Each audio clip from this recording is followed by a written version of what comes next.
Welcome to UberCube. This is a podcast where we talk about all things cube, but with refreshments. It's your host, Anthony Adams, aka UberBear, and for this particular episode, we've decided to kick out Stu because of the particular topic we're going to have to discuss tonight. And I have brought in my good friend, the highly enriched, the magic, the best of the best, Pauper God, Chris Moore, a.k.a. Sammich. Very godlike name. Chris, would you like to say hi?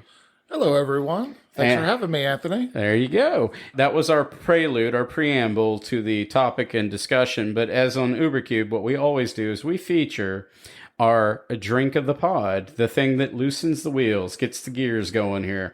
So during this particular episode, I myself... in the last episode, I am also having a Highland Brewery out of Asheville, North Carolina. And this time I decided to go outside of my comfort zone and have a Pilsner. It is delicious. Let me try this little sucker out. That was a nice little, you guys got the, that's what you do. It's very Sprite commercial, very Sprite commercial. You like it? Oh yeah. All right. So Chris, what are you having to get the wheels turning? I decided to go with just a favorite of mine from a brewery in Charlotte, North Carolina called Noda Brewery. Yeah. And it's their hop, drop, and roll in India Pale Ale. And IPA. I'm willing to challenge the rest of the world that North Carolina has the best beer on the planet. They have a lot of really good beer. All right, so that's enough about this amazing beer that we're having. We're going to move over to something a little bit more interesting. So in order to kick this off in the finest fashion imaginable, we're going to do a pack one, pick one of Chris Moore's, a.k.a. Sammich's Pauper Cube. It's a 405 Pauper Cube, and it's labeled as a legacy cube, meaning it's all things Pauper. I will include in the show notes and description a link to Sammich's Pauper because he needs you guys to draft this thing. This is a sweet cube, and I would love to see some clones out there in the world because he's got this magic down. So here we go. So I'm going to have Chris just read off the names of the individual cards. We're not going to go into complete analysis of the cards, but we're going to just kind of give a topical, and what I'll do is I'll include a clip of the image so everybody can see what we're talking about. Here we go. I'm going to let Chris take it over and read his cards from his cube for the pack one, pick one. All right, so we have a Daybreak Chimera, nice 3/3 flyer. Then we have a Tuskegee Firewalker, a Blastoderm, a Lightning Strike, and a new one, a Racer's Ring, the land. And then the Cycling Blue Land, the Lowly Sandbar, then the Falkenrath Noble, Grim Harvest, Elite Vanguard, Tragic Fall, Cast Down, Sickle Slicer, Territorial Hammerskull, Shamble Shark, and an old one, the Carnophage. All right. If you don't mind, I'd love to go first and just get your thoughts on it. By all means. We have talked about it in numerous episodes. I am a Stacks player. I am a Stacks Aristocrats guy. So what speaks to me, and I know it's not the optimal pick, and there's a lot of really beautiful cards in here, but I'm thinking based on this pack and what I am seeing, Falkenrath Noble really speaks to me. For one swamp and 3 colorless, I get a 2/2 flying vampire. Whenever Falkenrath Noble or another creature dies, target player loses 1 life and you gain 1 life. The reason why that I really want to grab this card is because I'm hoping that Chris, my enemy in the draft, doesn't notice that there's a Grim Harvest. Because I kind of want to get in this whole sack 'em and punish 'em kind of theme going on here. I'm digging it. And then the Tragic Fall kind of plays into this too. I'm got me some feels here. So that's kind of my pack one, pick one. Chris, what is yours? Well, the Tragic Fall and Cast Down are basically the same card, in my opinion. Tragic Fall kills mostly everything in this cube. The removal is a strong pick, in my opinion. I agree that Falkenrath Noble is very strong. But if I wanted to go aggro, the Elite Vanguard or the Carnophage are great. But I love the Blastoderm. Yeah, that's probably you do. where I'm You do gonna grab go. that a lot. The other card that did catch my eye and almost pulled me in is Daybreak Chimera. Because in this environment, evasion is just a house. Oh my Yes. gosh. And you know what else in a Pauper environment? And we're going to definitely talk about this a lot more. As he stated, removal is really powerful because it's going to be a creature heavy environment, which really gets turned off with Mr. Blastoderm. So I'm a little mad that he's even grabbing that right now. So now I must fight a 5/5 shrouded, semi-shrouded creature, but luckily for me, it has vanishing, which as his opponent, I'm okay with. I'm hoping to outlast him, and then when the vanishing comes online, I'm hoping he's going to take one, and I'm going to gain one. That's my strategy. I'm sticking to it. I get you. I'm hoping you're dead before that even becomes a problem. Confidence. Pauper confidence. Yeah, this cube is beautiful. If you guys get a chance, I'll put it up on the show notes. You guys can check it out. This is a pretty cool pack one. What I love about Pauper Cube is there's really no wrong pick in a Pauper Cube. No one can really... would you agree with that? That you could pick anything from this list and come out cozy, make a deck. Yeah, opposed to your definitely. traditional vintage list. People will be like, oh, he didn't pick the Mox. Well, this one here, you're like, whatever. I'm going to get this really sweet creature. I know its value. I'm going to get me some action. Because even like the lowly sandbar is just a land that's a cantrip. So you know what? great. Before we even get into that, I look at that as a draw spell before I look at it as a land. I see that immediately as cycling land. It's a cantrip. That's a cantrip. Mm-hmm. Absolutely. And that's why I love them. And that is going to conclude our Pack 1 Pick 1. We're going to move over to our topic. And what we're going to discuss is how to build a Pauper Cube in a sort of way. Kind of talk about our trials and tribulations, especially Chris, leaning on him. And I guess I neglected to mention that I did build for my younger brother, Josh, who I am now basically picking on a little bit. This sweet Pauper Cube emulating Chris's, hoping that he would run this thing and update it all the time. Now I got to go, Josh. There's a new set that just came out. What'd you put in it? And he's like, I'm making hot pepper sauce. Because that's apparently his passion now. As Magic players turn themselves off, apparently Josh did too. Hot pepper sauce is good. I do like his sauces, if I'm being honest. I get some sweet hot sauce and I'm in business. All right, we're moving on to the topic. All right, let's talk Pauper. So when I think Pauper, the first thing that pops in my mind is, how broken can I make it? Now, that sounds a little untrue based on the Boxo card story I told you, but based on what I've learned from our Grandmaster Sammich here, I have learned that such cards as Counterspell, Pestilence, Groan, Lightning Bolt, and we've got ourselves a little Llanowar Elves. Oh, yeah. Very powerful. And this art that I've chosen, it's all gorgeous. I'll share that in the show notes. These cards, not only are they just ridiculously powerful cards, and they will show up in a lot of vintage cubes, unpowered cubes, thematic cubes, cubes of all sizes and shapes.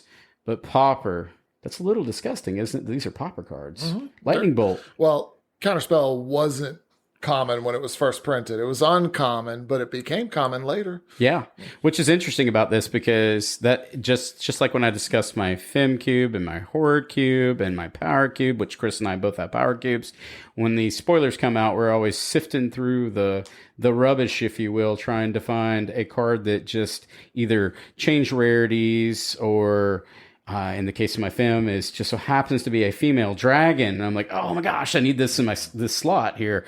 And it's just a thing that he and I do. And we'll bounce back and forth and just chat it up about, this is ticking all the boxes. I need this so much. Yep. So what we have is kind of the recipe soup, or if we're going to take a Pauper cube and kind of disseminate it down to its basic idea. The first one is, no spoiler to anyone, rarity restriction at common, right? Mm-hmm. Yep. Now, that's just to be expected, but it kind of just rolls over into this next idea. And this is interesting. This is a personal preference that Chris has chosen, and I'm going to let him read that one to you and explain where that comes from. There are some commons that were only printed on MTGO. In like their master sets or their vintage master sets or something like that. And some people just choose to either run them or not. It's up to them. A lot of people will run them like I do, but there are some that are very purist and will only run ones that have a physical printing in common. Yeah, I was a little... when I built that one for my younger brother Josh, I stuck most. I tried to stick to the purest as much as I could. The next one is, and so we've got notes, and it's interesting. I made these notes, and then he redlined these notes, and that's what makes this a little bit more fun. I'm so archetype driven, right? I just assume that everything's going to be archetype driven. You have to have, I don't know, we'll say a control archetype or a aggro archetype or et cetera, mid range or any kind of idea that spans off from that universe. Chris made a good point in his notes. So I'm gonna let them read that to you. Yeah, because yes, archetypes are in the cube. Yeah. There's your aggro, your control, your mid range, but I tried to make it more synergy based as opposed to like raw power. I wanted the cards to work with each other as best I could, and I want cards to be able to cross pollinate with other archetypes. Yeah. And for our next note, and I think he and I will both agree with this, and if you haven't played a Pauper Cube, I think you should give it a chance because maybe you'll understand. It is skill intensive. Sure, there's bombs and there's one card wins. They do exist because something has to win the game. Someone has to, lose the 20 life. It's unfortunate, but it's the truth. But there's nothing that breaks the game in a Pauper environment. There's no Moxen, there's no Black Lotus, there's no Soul Ring. And I know that I'm stating things that are egregiously obvious, but Pauper forces you to delve into the recesses of your true Magic player as Dr. Garfield intended.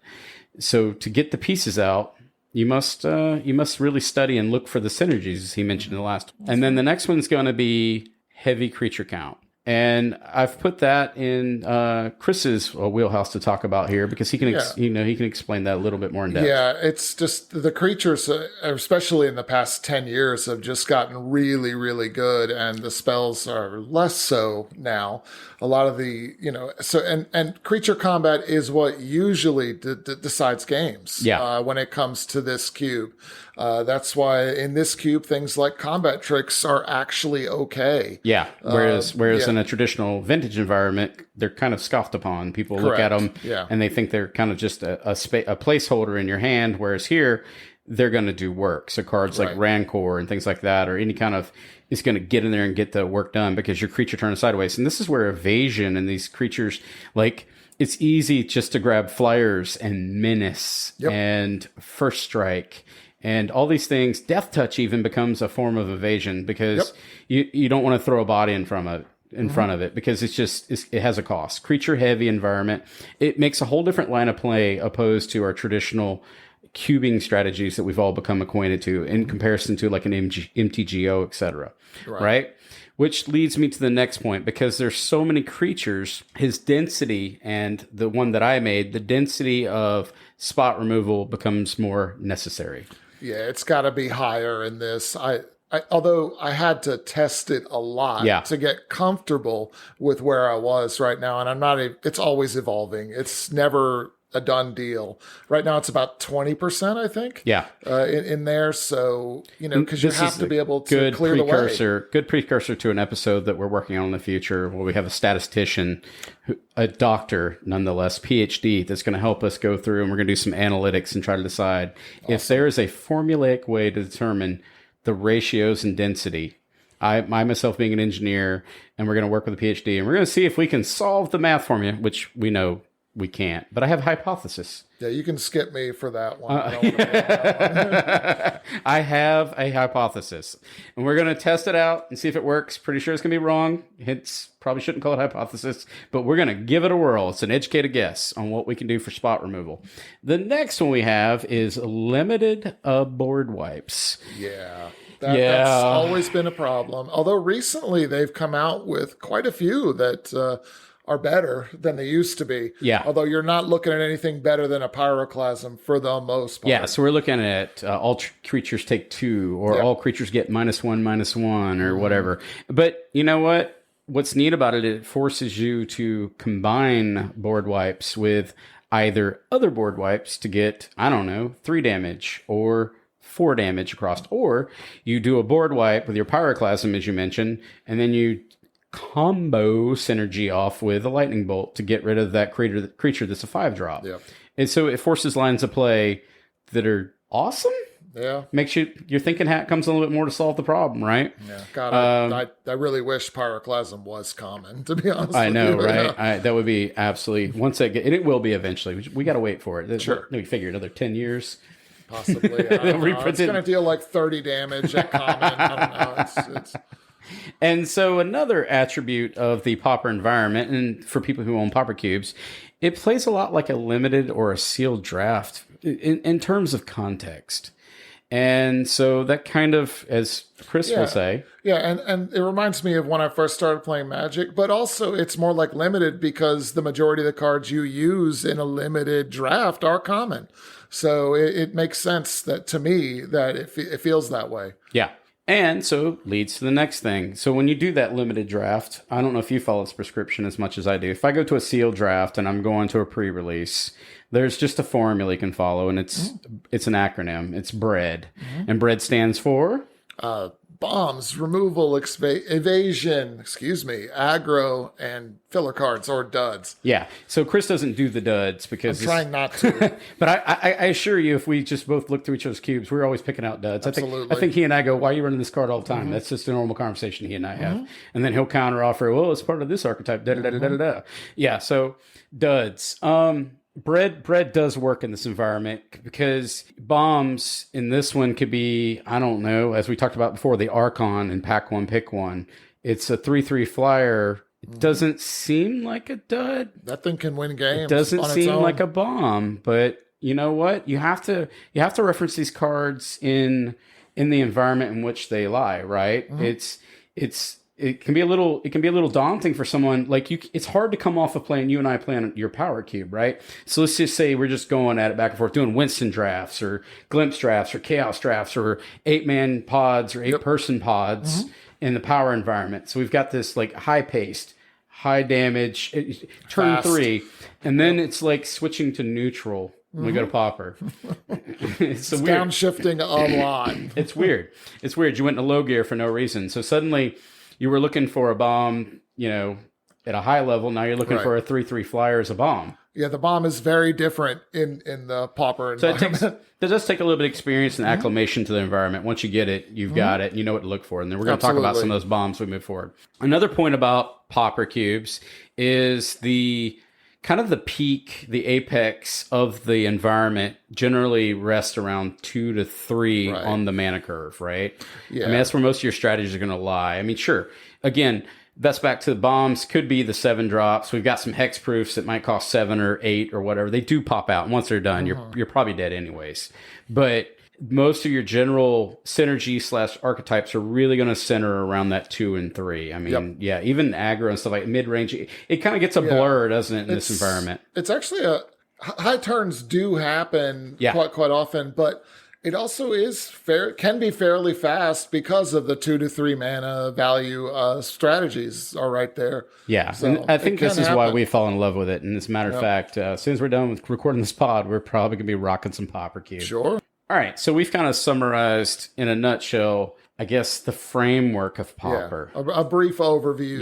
Just we've skimmed the surface. Yeah. So now let's move into the archetypes, if you will, or the synergies, as Chris defined them as. And we're going to start with our Azorius group. And I'm going to let Chris take over the wheel from here. What do you have in that group? The way that I built this cube, I built it with 2 color groupings in mind when I built this.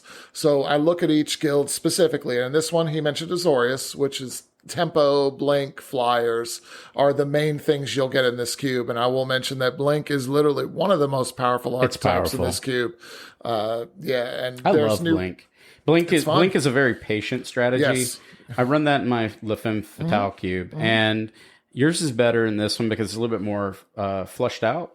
But you just look for a lot of ETB creatures. Yeah, you want to get that value when it enters the battlefield, and then you got stuff like Ephemerate and stuff like that, which we're going to talk about shortly. That really pushes this strategy. Oh yeah, it's very strong. It can get out of control really quick, and it's cool because it's a very I don't want to say it's interactive, but it's what's the word I'm looking for? It's very reactive. Reactive, right? right? Because you can save your stuff, you can blink new things. You can be on the front foot or back foot with this strategy. You can use it to get the ETB to march forward, and or you can reactively Save the dodge creature, dodge the bullet, removal, right? yeah. Right. So it can be a little rough to be sitting across the other side of the table in a Pauper It can environment. be, yeah. Yeah, and this one. So I'm having we're gonna read off some of these cards. We're gonna go by name. I'll do this round just to save his voice as we move through this. It's gonna be ephemerate, momentary blink, a man of war. I love me some man of war. Love There's that a new card. one in the new Yeah, set. that is a beautiful jellyfish. Frost trickster. That name says it well. Card's great. It's been solid ever since I added it. Yeah, when it comes in the battlefield, it basically locks down whatever you're dealing with, and then you've got a 2/2 flyer as a result. And then Mole Drifter, which if you like card value, because most Magic players don't like drawing cards, I get it. Especially if you hate drawing 2 cards, you should not run this in your Pauper Cube, right? Oh, sure. No, it's terrible. No, it's great. It's awesome. And then Wizards, as they like to do, likes to break the color pie, and they're really shifting to this weird white gets to draw cards thing, right? We got that new Doggo that's come online not too long ago. Inspiring Overseer, which is that card is insane.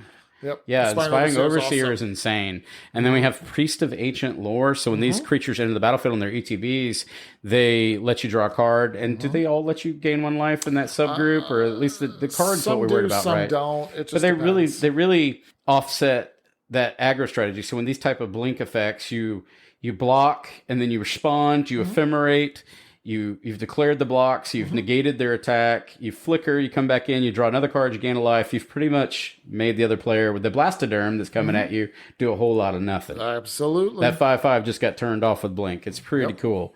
It's a unique way of interacting with the field. The next group they're going to work on, because as he said, he's designed this cube, and I like how you've done it, using guilds in mind, or so that he can keep structure, and it helps it gel, right? Yeah, agreed. So it's just not. So he and I are going to go do a little bit of back and forth in this one, because as I said before, I, as a Christmas gift this last year, I designed a Pauper Cube for my little brother, and I decided I wanted to make mine a little different than Chris's. I wanted to kind of try something different out. So the Dimir section. So the one I designed focused on ninjas. I wanted to do more of the ninja sub theme and get in there so you could have some interactions that would also tether IE with blink and stuff like that. That was my vision for the thing. Now, it's not a completely supported, but Kamigawa Neon Dynasty, they had some, a lot. They had some pieces come out that kind of just, I'm like, I'm doing this. I'm going to make this form. It's going to be pretty sweet. Yeah.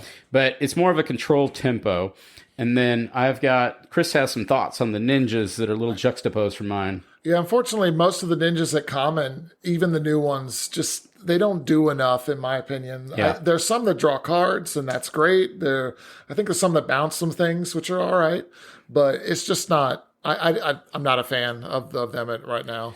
Yeah, I mean, we're going to slightly agree to disagree on that one, because I'm going to read us some of these cards, and we're going to kind of, like you said, we're going to read the names off, and we're going to share this in the show notes for the individual cards. Because some of these, they're not going to necessarily show up in your powered vintage environment, so some people may be unfamiliar with some of these cards, but most of these are, I would say that these aren't foreign either. These are pretty standard cards. So Counterspell, I don't know if you guys have heard of Counterspell, but it's decent. It's okay. It's okay. Yeah. It's okay. And he's got that really sweet shiny palm on the image. I do have that art. Yeah, that art is pretty sick, right? The Strixhaven stuff, they really love those mystical archives. Wasn't that like the best recent alternate art foil printing in forever? I really like it. Yeah. And they didn't turn into Pringles when you popped them out of that. That was they didn't. nice. Once you pop those, they stopped immediately and they went flat. But that's the thing, right? That's true. Yeah. Oh my gosh, what was that one set that came out and everything pringled? It was Commander Legends. God, awful. I still have some that are pringled. I was so hype about that set, and then I'm still got them in binders with binders on top of them, trying to flatten them out. So, anyways, this Counterspell is absolutely gorgeous. Another card, and this card is House is Repeal. Oh my gosh, bouncing cards, drawing cards. Nobody wants to do that, right? Dimir Guildgate. This card will get you dead. Guild Mage. Oh yeah. So I got Guildgate on the brain because it made me cut it out of my Kenrith deck because I really wanted to do Maze's End. And that's all I want to think about. I brought a whole bunch of new games. Never going to win with it, but I'm going to do it. And the next one is Ninja of the Deep Hours. Now, this card was always there. This is the one ninja. This is the one ninja you will sign off on. Yeah, well, and the next one too. Oh, Moon Circuit Hacker. You like that one? Oh, I love that one. That card's bonkers. It's basically, it starts out as just draw a card, then like a Lutero Core-ish, right? It's doing stuff. Now, what's this next one? Because I'm totally going to say that word wrong. I'm going to force you to say a word wrong. Dokushi. Dokushi? I don't know. Joe the Ninja. I don't know. That card Dokushi wasn't even Shadow on my Walker. radar to run. So. I did put some cards on here, and then I kind of giggled when I was putting this list together. I'm like, I'm not saying that word. I really hope somebody else does. I put it on here because it is a 5/5 that you can ninjutsu in for 1 black and 3 colorless. It does cost 6, being 2 black and 4 colorless. It's an ogre ninja.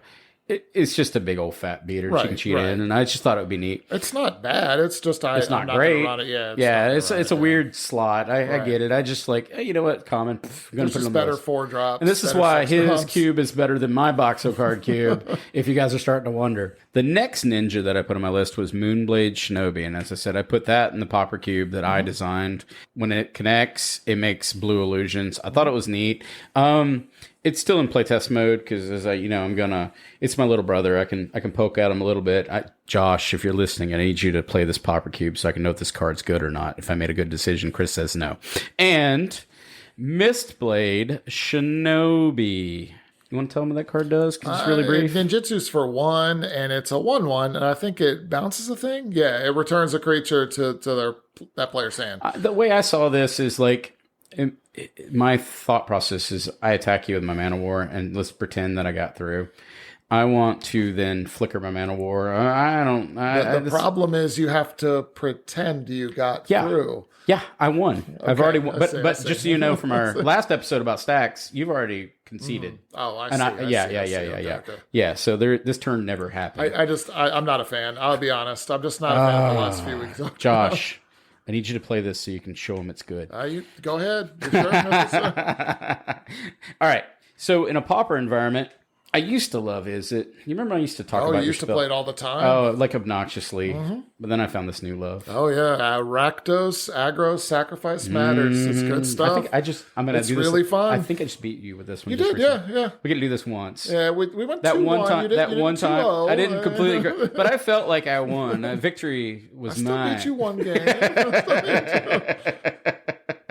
What I love about this one, so Rakdos, sacrifice matters, it's an aristocrat-ish, and we've gotten a lot of good things lately that help support this at common. Yeah, because we didn't have that until very recently. And that incremental damage that this archetype does, it definitely plays better in a non-powered environment. It has reach, whereas you get into the not to overextend the Pauper idea, but like aristocrats is a general thing. We're going to cover this in a future episode, but aristocrats can run out of gas in a high because the turns are so abbreviated, right? I mean, you're dead by turn 3 sometimes, turn 1. I mean, right? Yeah, and I don't think the more powerful your environment, the less good aristocrats is, in my opinion. Is all about that incremental damage. This aggro sacrifice matters.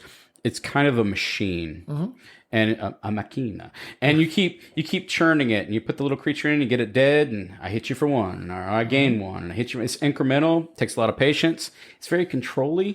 I love it, and it pairs well with reanimator synergies within the cube. Yep.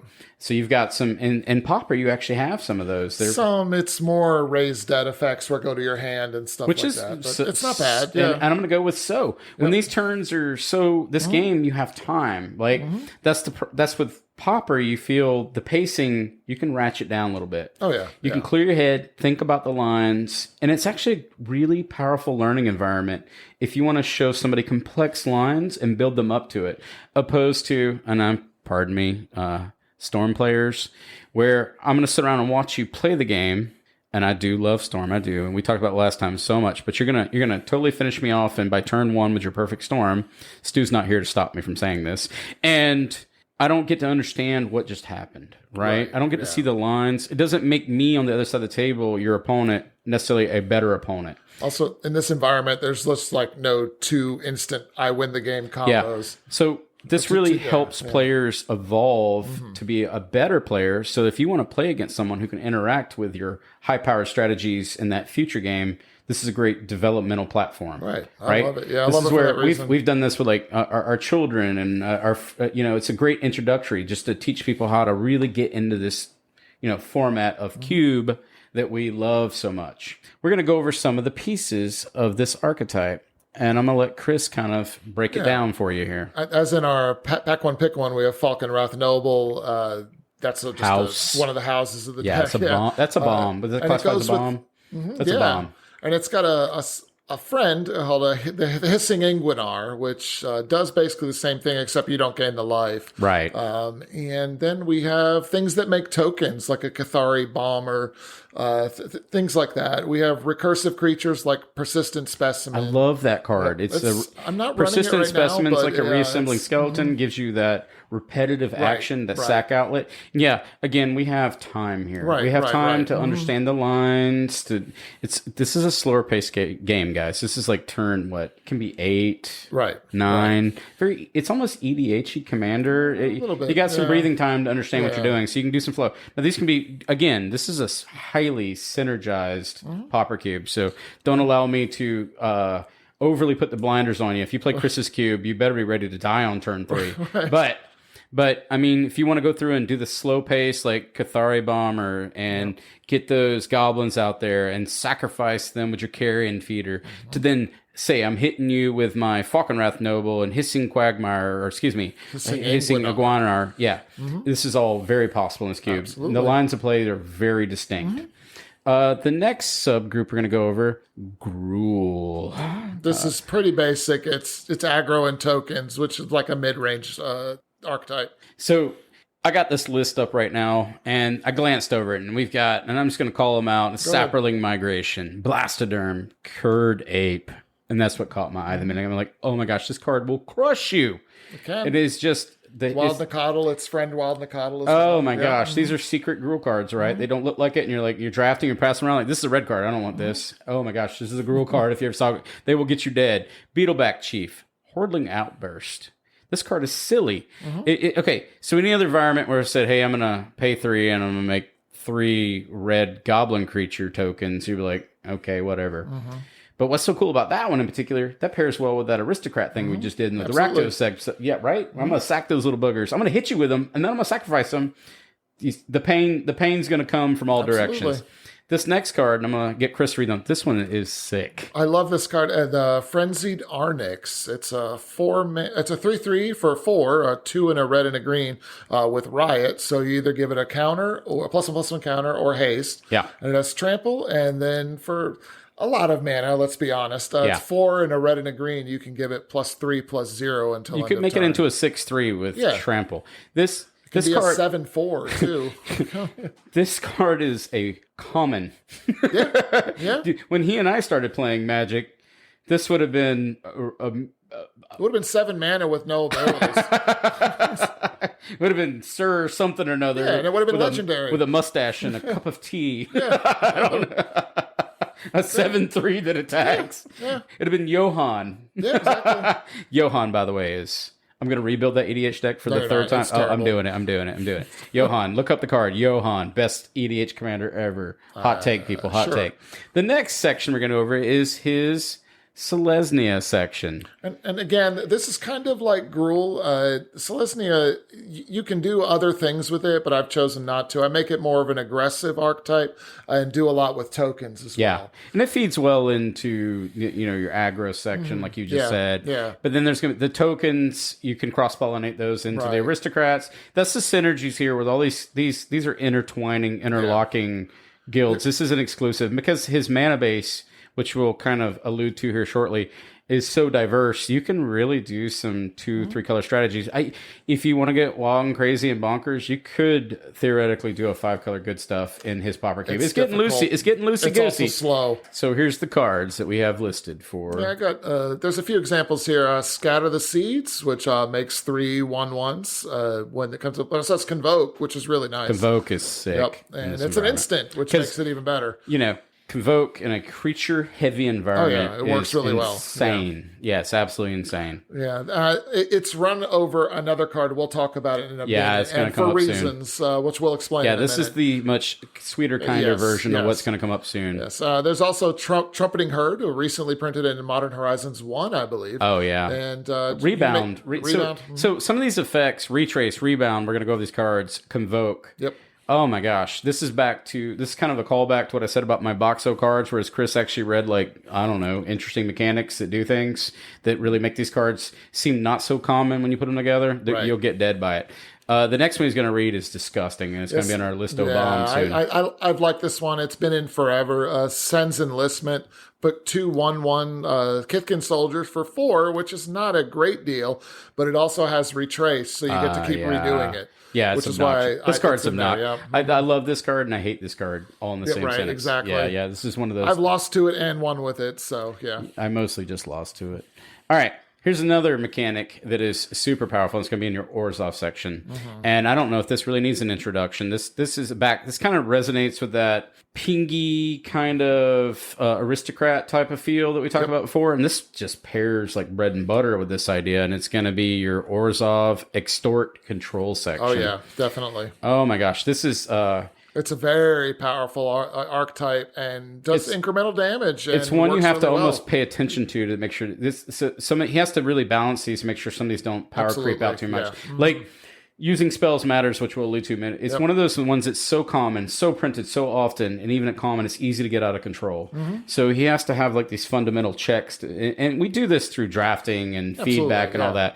And he and I talk, ad nauseum about. I think this card might be unhealthy for this environment.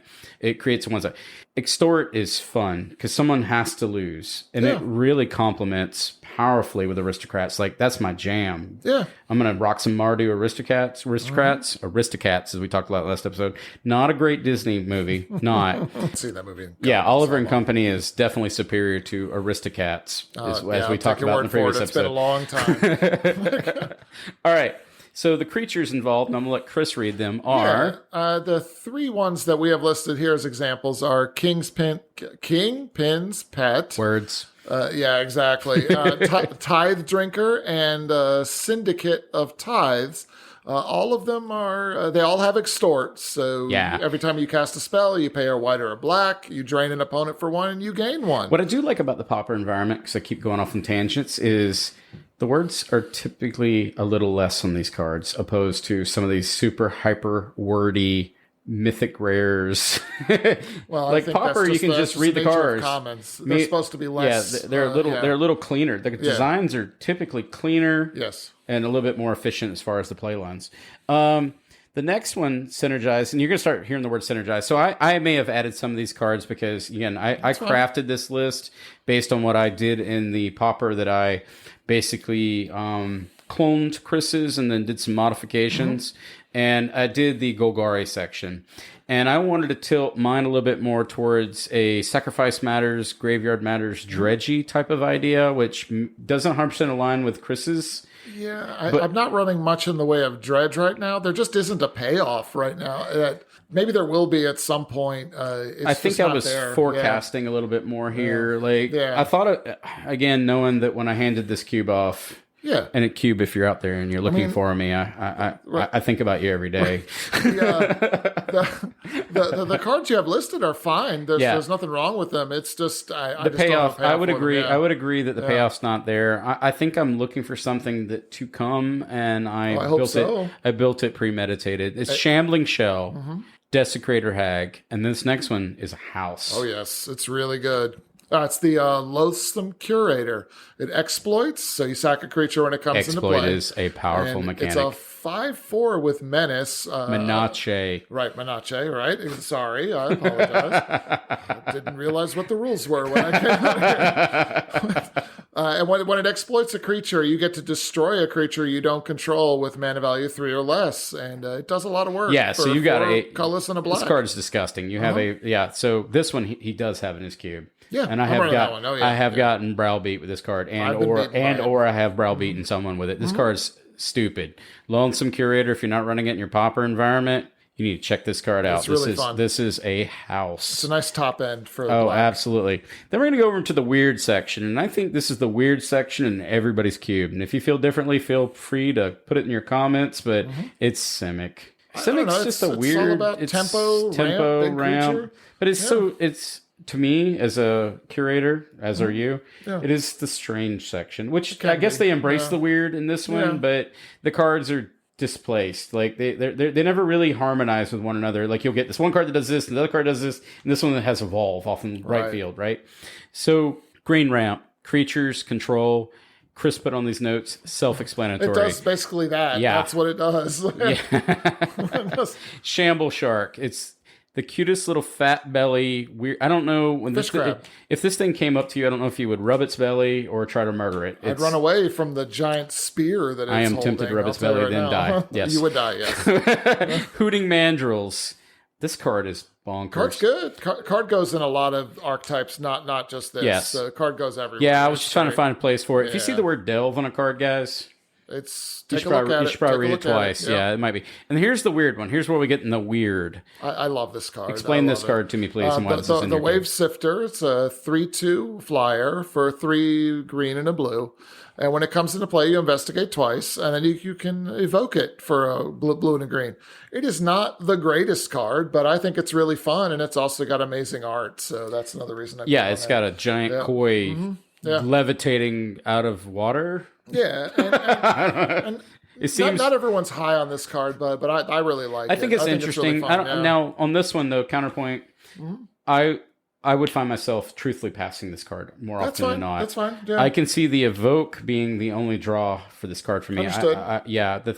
Its analog is Muldrifter, and it's not Muldrifter. Because it's not splashable as in Muldrifter is. But I can see the analog. I think you got to obviously you have to be very locked into these colors. Where like Shamble Shark. I think I would attempt a splash for that one more often than not, opposed to Wave Sifter not really attracting me as a drafter. That's fine. Yeah. No, good. You make good points. I agree. The next one was the one that I told you I was a sucker for. I still am. I think I just needed to take a break. And it spells matter tempo.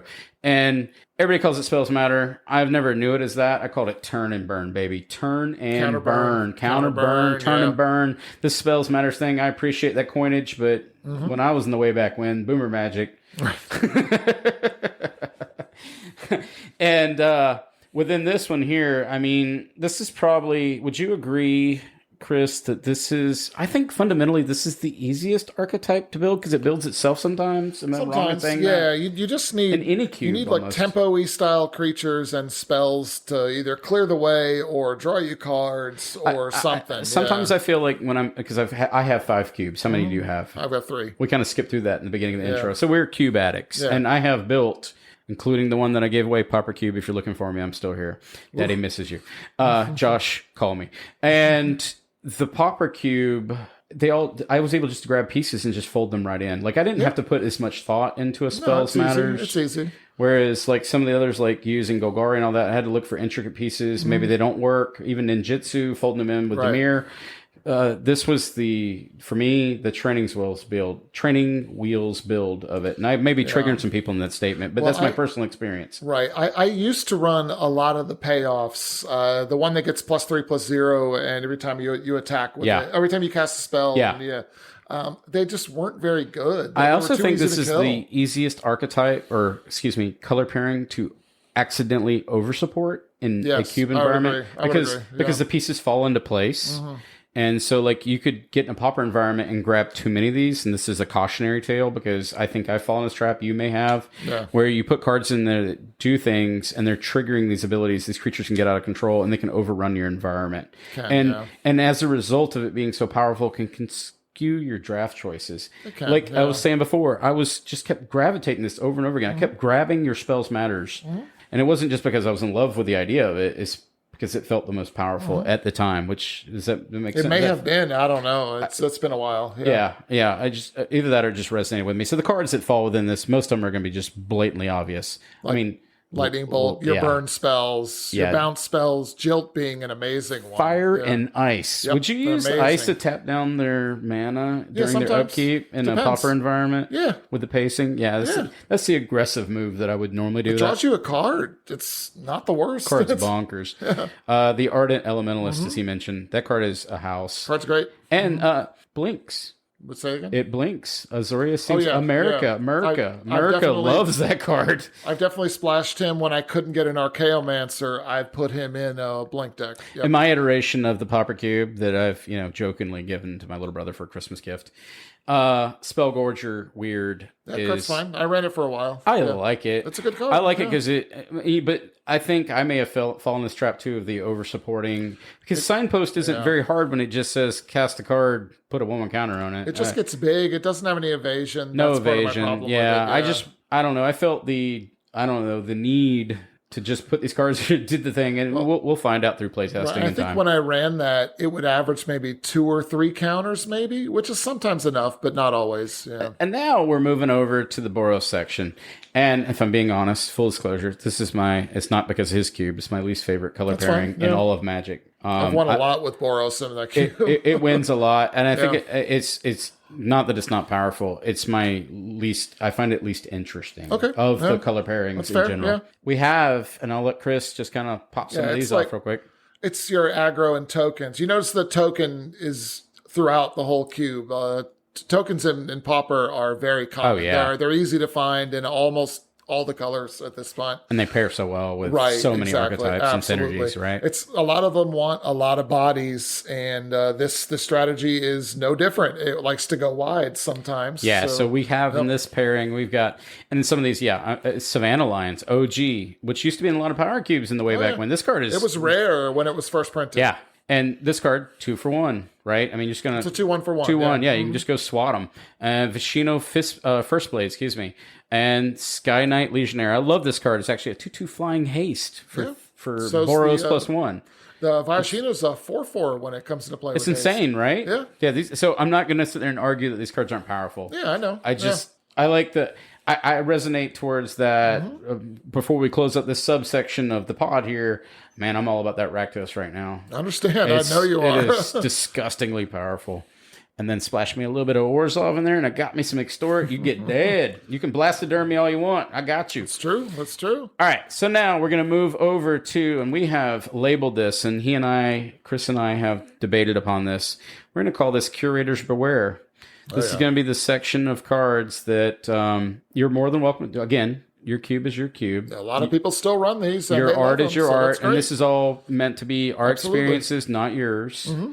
But we have labeled cards that we thought either warped or skewed not only the environment, but the play experience. Oh, yeah. Yeah. That it's just maybe...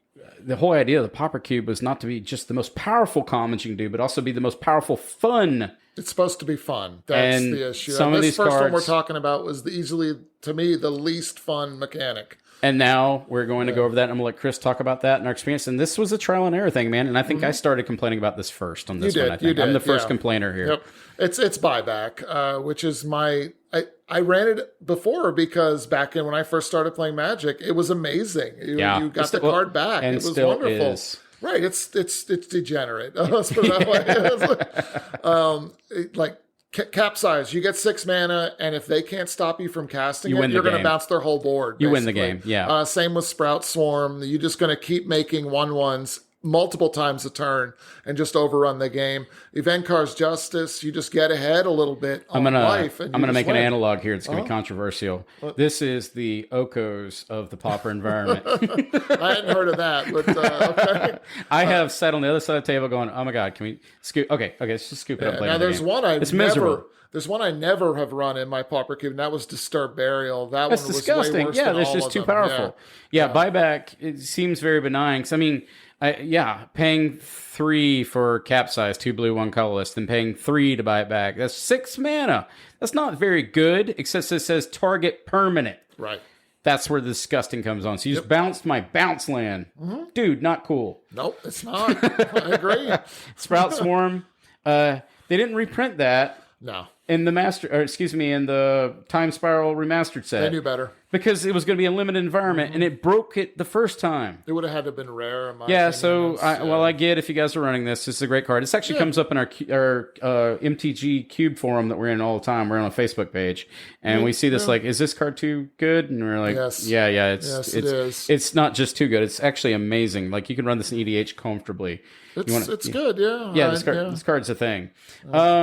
So that's buyback in a nutshell. Buyback is a very powerful mechanic. It's not that we're scoffing at it. If you're running it, rock on with your bad self. If you want to run we it, have just made a decision within our play space to remove that mechanic. That's for our group. Keep that in mind. We decided we didn't want it. So there you are. Mostly because I complained a lot. You did. And he really got tired of hearing complaining. But no, I also got tired. He would have of kept it losing if to I hadn't complained. Nah.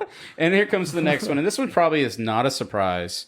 And it's going to be a Monarch, i.e. Monarch. And also now take the initiative. Oh my gosh, take the initiative. Yeah, I'm not even there. I'm not even there yet, but I'm not ready for that. Monarch is a sub game.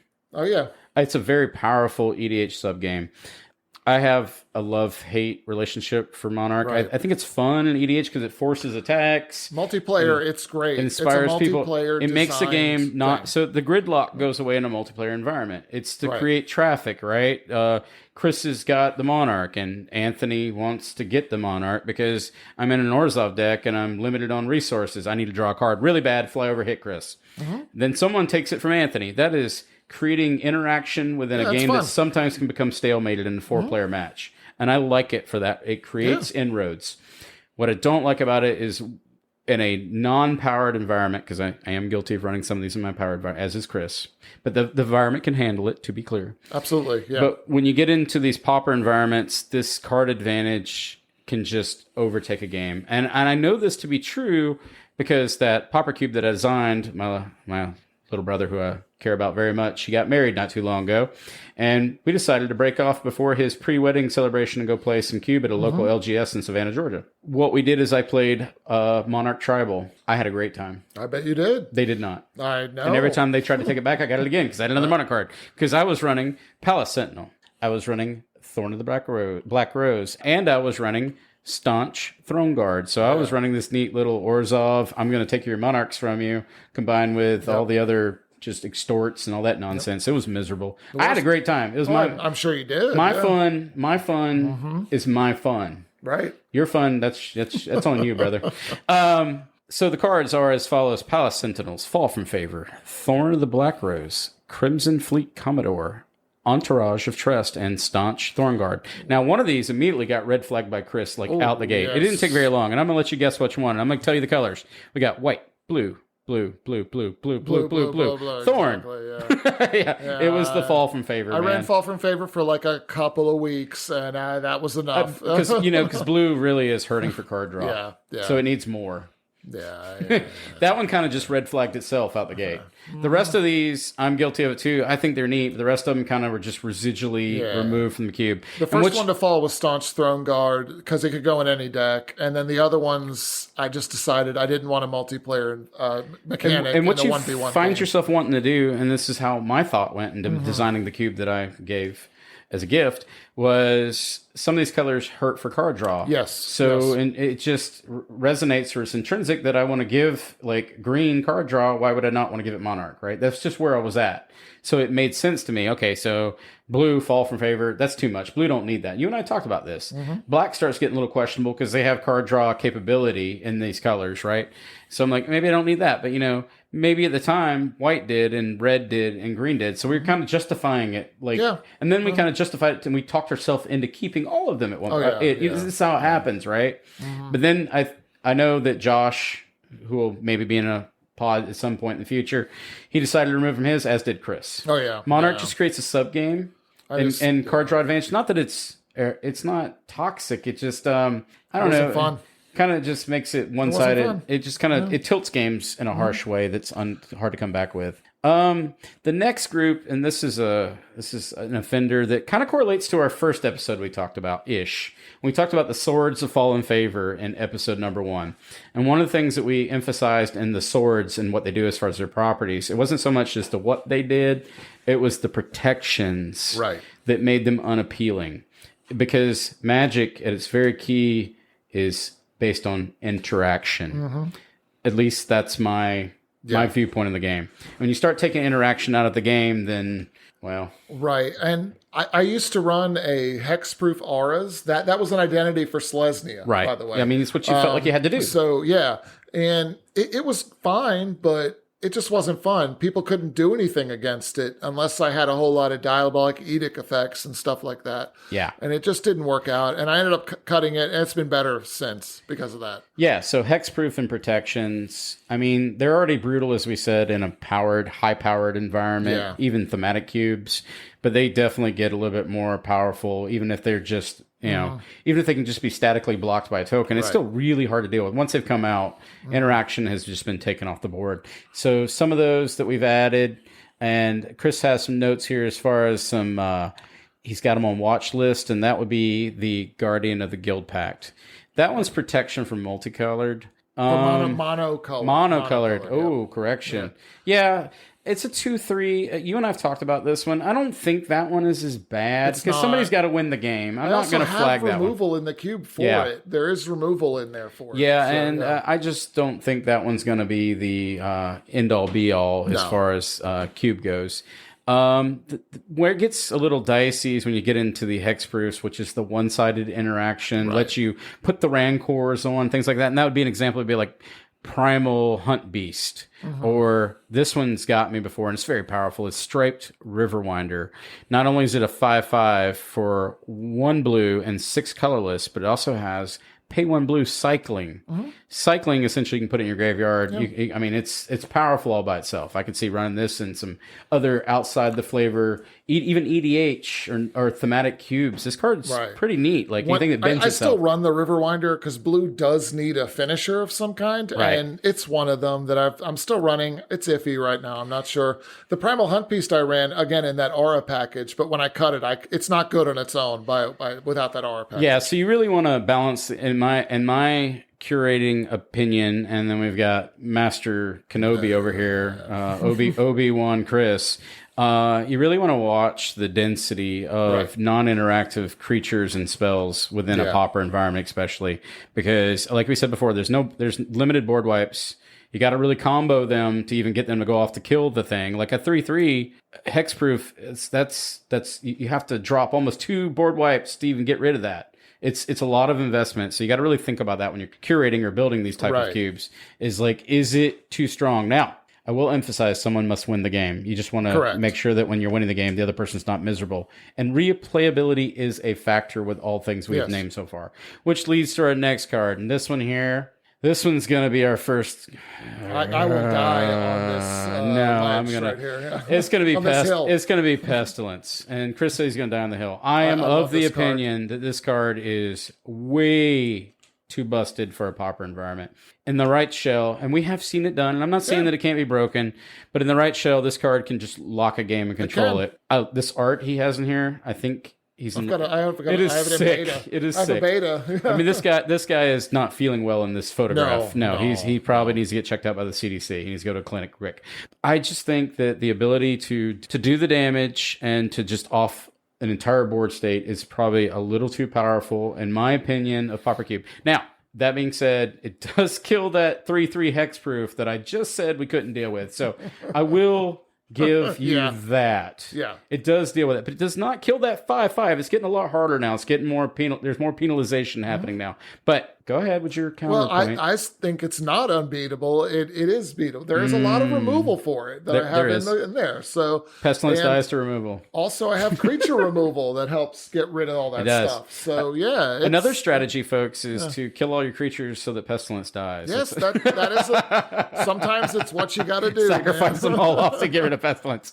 Also, like I said, I have that in beta, and I think that Pestilence is better now in your environment, in my opinion, than it was before, because you had this mixture of really OP cards before, and it was kind of just it's more fair now. So I'm gonna let you have it. I'm gonna put it as watch list medium right now. That's totally fine. Yeah, you're red flag yellow.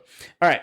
The next one, though, is red flag, red flag, red flag. We agree on this one. And I'll let Chris take off of this one, because this one was a conversation we had. This is one, I remember from playing when I first started playing Magic. It was Rolling Thunder. This card is busted in this environment. You just pay X and just kill whatever you want. Everybody. This card's great, actually. I have literally thought about putting this in my Neheb. Sure. Just because I only got 10 burn spells. Why not get some more? You could literally copy it like 4 times and stuff. So it'd be good. So in a Pauper environment, though, this actually is. It doesn't come off as. I mean, yeah, sure, it reads powerful, but it does sneak in there and seem pretty benign. But this can actually just board wipe and kill the player. I mean, this is it's a fantastic board wipe, but this is an environment where you really need to lean in on your spot removal. That's kind of what the interaction of the Pauper Cube is based on. When you start getting these mass removal spells that you can just dump off, because again, we talked about these are long games. Yeah. So as a Gruul player, for instance, running this, you have a long time to build up, well up mana. No one's really, I mean, sure, you're taking some hits. You got all the time to sit back and accumulate 10, 12 mana. It's not very hard to do that in this environment. But, and then just pop off for 10. Yeah. And just sometimes doing this for 5 is enough to win you the game.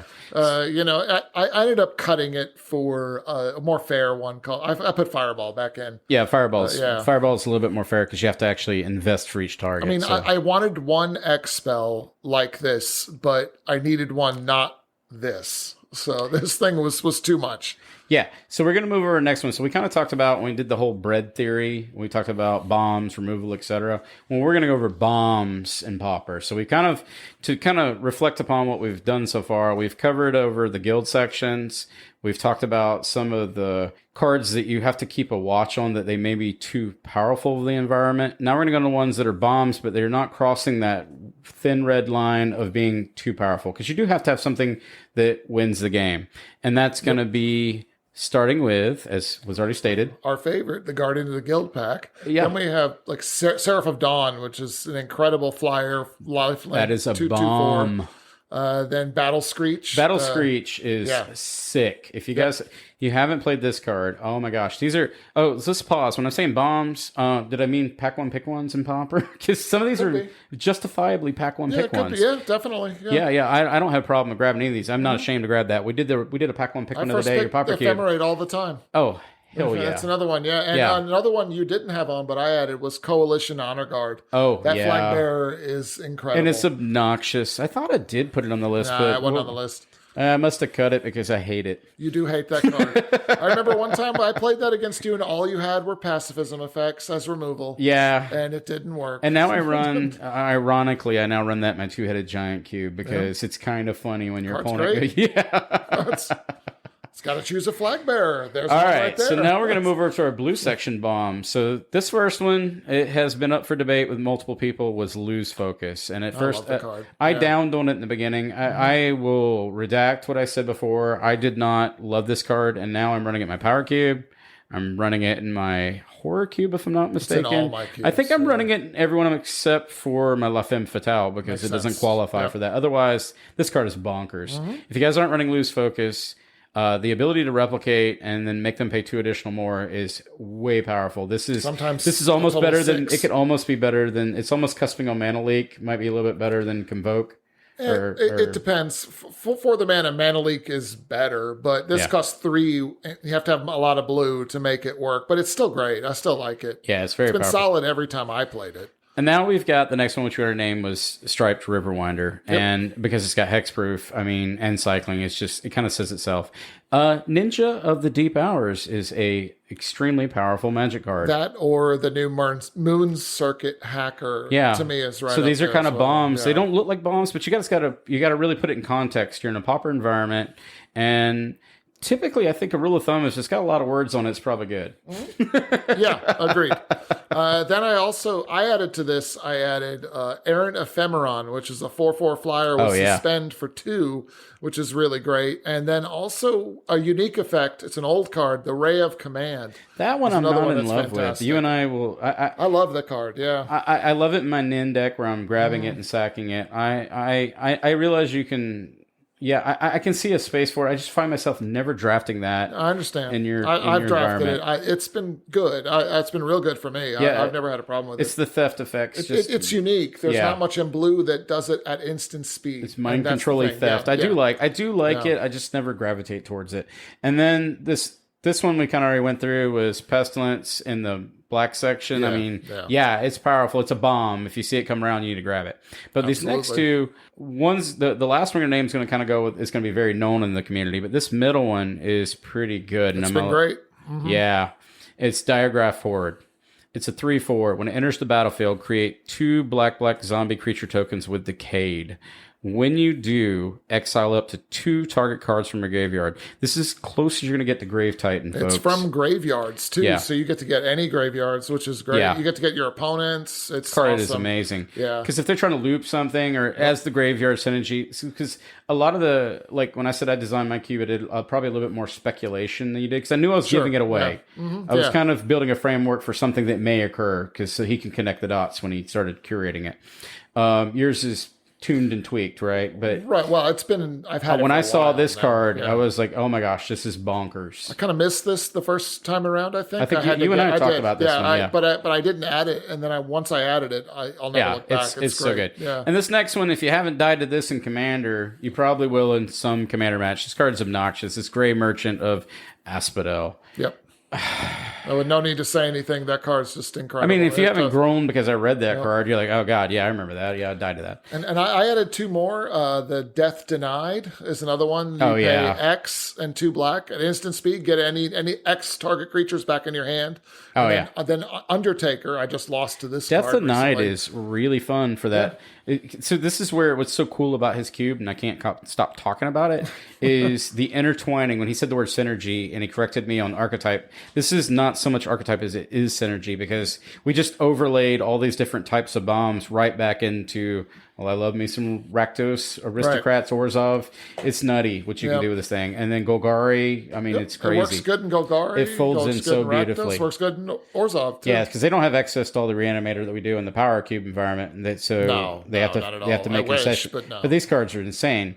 So the green section, and it's got some bombs. Oh, yeah. Rancor is a watch list card if you ever did see one. Card's great. I'm evaluating a cube right now for a friend, and Rancor is like the first thing that caught my eyeball. That card is nuts. Matter of fact, I've added it to my horror cube because werewolves were on the struggle, and I needed to find something to, even though it's not completely on genre, I'm going to get an alternate art. I need something to just shove those 2/2 wolves over and make them more threatening. Oh, yeah. This card's insane. Hooting Mandrills, which we talked about before. Delve, if you see that word, you should probably, draft it.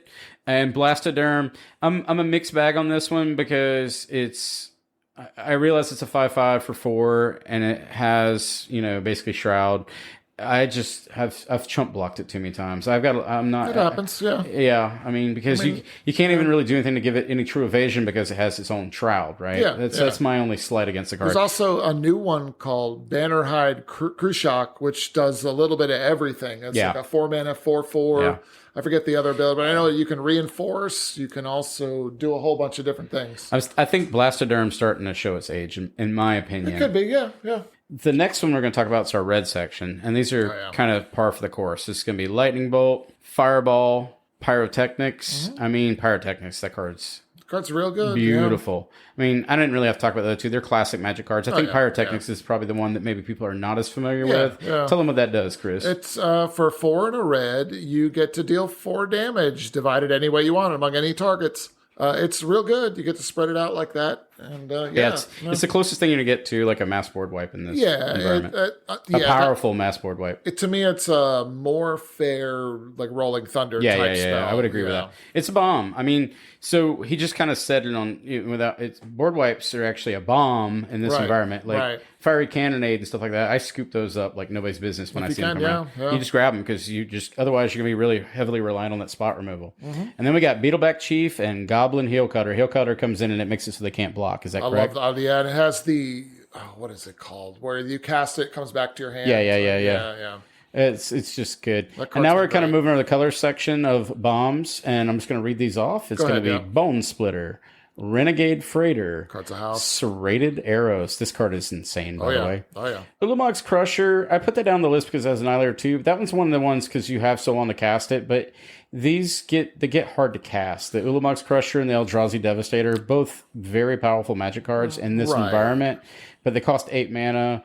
They're really there for the ramp deck. That's what they're there for. And I can see that argument. But this next one, Thundering Pteranodon, Well, that's what I'm doing my ramp deck. I mean, it's got busted. It's busted because Phyrexian it has mana. Phyrexian Anything has mana, Phyrexian mana in it, and most every environment should be a flag for you that something's going to happen. That's not good, because life is a resource. Absolutely. So then we got some board wipes. We're going to kind of push through these, and there's some newer ones that have been reprinted. But Nausea, which is -1/-1. We got End the Festivities, which is a one-sided 1 damage to each opponent and each creature, and Planeswalker control, which is not relevant in this environment for 1. Eyeblight Massacre is a bomb because it's -2/-2 to non-elves. Fiery Cannonade is 2 damage to each non-pirate. Notice these words. And then we talked about Pyrotechnics, Fireball, Crypt Rats, which is fantastic. And this art is gorgeous. Do you have that foil? I do. I have that 7th edition foil. I am jealous because this is the one with the old school the rats with the red eyes. This is nutty. I picked it up when that was the only foil for it. And then Pestilence, which we've discussed that to death. Yeah. The lands. So the lands formula for this one is going to be, so the lands are going to be your flavor. You can do bounce lands, you can do thriving lands, you can do cycling lands, you can do utility lands like Mystic Sanctuary, for instance, or you've even got these new ones that someday, if we cross our fingers, they're going to make some kind of weird fetch that goes and gets ice tunnels so you can get an island swamp into play, tapped and tapped. Absolutely. It's going to happen. Somebody's going to do it. Quickstand is a bomb. It's a piece of removal, too. Great. It's a removal spell. That is a solid piece. And then we have some new hot takes that Chris is going to kind of give you. Yeah, this the is new from set. The new Commander Legends. I'll kind of run through these real quick. You can kind of look them up later. But I like the Great Sword of Tyr. And I will say this. The Commander Legends 2, it's been real good as far as the amount of commons that I want to test out, at least. Not all of them are going to make it, but we're going to try it a bunch. The Great Sword of Tyr, it's a new equipment that... you want to read them out? No, I think... Okay, all right. I think we can just tell him to reference the Scryfall and call the names. Because he's getting a little... Because new cards are wordy. If they you guys are. Have, and we want to expedite a little bit so you guys... We don't have to sit here and try to listen to words. So we'll reference you to Scryfall and these. And I'll include these in the show notes, too, when we're all said and done. Perfect. So the Great Sword of Tyr, the Blessed Hippogriff, and a new adventure card that I kind of want to try out because the adventure part's just one. Adventure is so great. Strong. The new Mana War, which is Winter Eladrin. Yes. Stunning. But it's a little different. I'm going to interrupt you. It's a little different because it's return up to one other target creature, not its... Yeah, he can't bounce himself. Yeah. That's the only thing. That's but he can bounce your opponents or your stuff. He just can't bounce himself. But it does give you redundancy on that idea. Yeah, and it pairs well with a blink deck, etc. So it's powerful. Mm-hmm. Yeah, I really like that effect. So he's also a fairy elf wizard for maybe that might be relevant at some point in the future. Right. Then next is a new Tapper, which is a Stunning Strike. I kind of like that it's flash. I like that it removes it from combat, which is neat. Then we have Blur, a new blink spell that draws a card, which... and it has a... Is that a female? I have to ask. Yes. Oh, man, that's going in the Femme Fatale cube. And if you're running it with an Archaeomancer or some kind of effect like that, you just draw a card for 3 mana over and over again. You just keep getting Blur back. Oh, and there's another one that's actually caught my eye, too. It's Guildsworn Prowler. Yep. 2/1 Death Touch for 2. That's actually pretty strong. When it dies, you draw a card. It replaces itself. If it wasn't blocking, it can't block and draw the card. But if you attack with it, it dies. But that's still a very aggressive card that replaces itself. I really like that. So these are. I think we've got a few more. We've got we got 7 more. Then the 2 new board wipes, the Arms of Hadar, that gives all your creatures in a target player controls -2. Oh, nice. Then Breath Weapon, which is another fiery cannonade. But this one's non-dragon, not non-pirate. Yeah, so dragon pirates will be fine. Yeah, sure. Dragon pirates will be great. Yeah. Then we have the Underseller Myconid, which for tokens, it's a mana guy, and it makes a token when it comes into play and when it dies. So I want to try that out. Nice. Then we have this Carefree Swine Master that makes sick. 2/2s. when it attacks. It's a 1/4, so it survives combat quite easily. Oh, yeah. And this next one, I wanted to try this guy out because I run a lot of tokens, as you've seen, and it's a 1/1 for 1, but whenever 1 or more tokens, it gets a counter, +1/+1. And this one I missed the first time through, but Bronze Walrus, it's a 3 mana 2/2 that taps for any color, but it scries 2 when it comes into play. Nice. Yeah, so those are pretty sweet, and there's some hot takes. Then they've got this new set of gates that are coming out. And they're kind of like... They're like the Thriving Lands. Yeah, they're Thriving Lands, but a little bit more... And the art's... I think the art's a little better. They can also be in foil where the Thriving Lands are not. Yeah, so I can see the preference there. So I know that this has been kind of just a massive overview of all things Pauper. And you know what? What I really wanted from this episode is to pique people's interest. Yeah. Try to get people to come outside of that. Get outside of that power cube. Come outside and look in the sunshine. And you're going to find that there are cards out there that are looking for a home.